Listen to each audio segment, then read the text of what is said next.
Hi dears, കുറച്ച് പച്ചക്കറി കിട്ടിക്കഴിഞ്ഞാൽ കുറച്ചധികം അത് ചീത്തയാവാതെ എങ്ങനെ സൂക്ഷിക്കാമെന്ന് ഞാൻ കാണിച്ചു തരാം കേട്ടോ. ഫ്രിഡ്ജിനകത്ത് ഇതുപോലെ കവറെടുക്കുക. എന്നിട്ട് നല്ല പോലെ കഴുകി വൃത്തിയാക്കിയ പച്ചക്കറി കേട്ടോ. അത് ക്യാരറ്റ് ഇതിനകത്താക്കി വെക്കുക.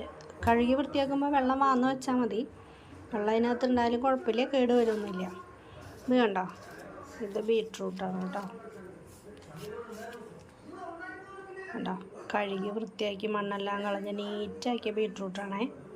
അപ്പോൾ ഇങ്ങനത്തെ കവറാണെങ്കിൽ ഇത് ഇങ്ങനെ മടക്കി നല്ല വൃത്തിയിൽ ഇങ്ങനെ മടക്കി വെച്ച് കഴിഞ്ഞാൽ, നിറച്ച് വെച്ച് കഴിഞ്ഞാൽ കാണാൻ ഭംഗിയുണ്ടാവും. ഫ്രിഡ്ജിനകത്ത് ഇരിക്കണ എല്ലാ പച്ചക്കറിയും. എൻ്റെ കയ്യിൽ ഈ കവറില്ല. ഈ കവറായതുകൊണ്ട് ഇതിൽ വെച്ച് എൻ്റെ കയ്യിൽ ഈ കവറ് മാത്രമേ കൂടുതലുള്ളൂ. അത് കുറവാണ്. ഒന്നിൽ കൂടുതൽ പച്ചക്കറി കിട്ടി കഴിഞ്ഞാൽ സൂക്ഷിച്ച് വെക്കാം കേട്ടോ നല്ലപോലെ. ഇപ്പോൾ കണ്ടെയ്നറൊന്നും ഇല്ല, കണ്ടെയ്നർ വരയ്ക്കാൻ പൈസ ഒരുപാടാവും. ഇല്ലാത്തവർക്ക് ഇങ്ങനെ യൂസ് ചെയ്യാം കേട്ടോ.